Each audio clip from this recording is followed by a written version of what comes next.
Exploring the depths of language. Dense forest, explained. Hello everyone, and welcome to our English language learning series. Today, we're diving into the phrase, dense forest. This is a term you might encounter in books, movies, or even in everyday conversation. So, let's explore what it really means and how you can use it in your own English conversations. First, let's break down the word dense. This adjective describes something that's closely packed together or crowded. It's not just used for forests.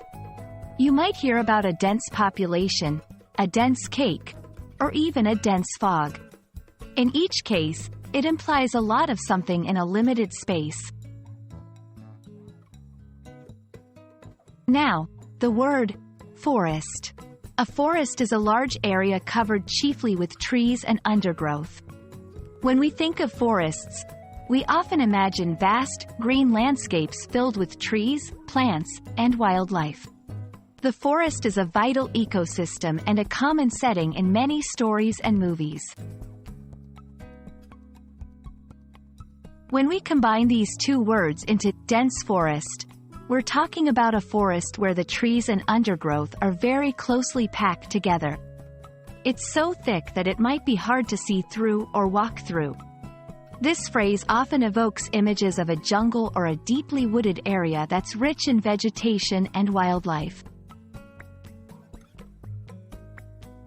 To help you understand better, let's look at some examples. The explorer navigated through the dense forest to discover a hidden waterfall. In fairy tales, characters often find magical creatures in a dense forest. The dense forest was so thick, sunlight barely reached the ground. Interestingly, the concept of a dense forest is prevalent in literature and culture. It often symbolizes mystery, adventure, or even danger. Think of the Forbidden Forest in Harry Potter or the jungles in Tarzan. These are classic examples of how dense forests capture our imagination. And that's a wrap on dense forest. I hope this explanation helps you understand and use this phrase more confidently in your English conversations. Remember, language is a window to new worlds, and each new phrase you learn opens that window a bit wider. Happy learning, and see you in our next video.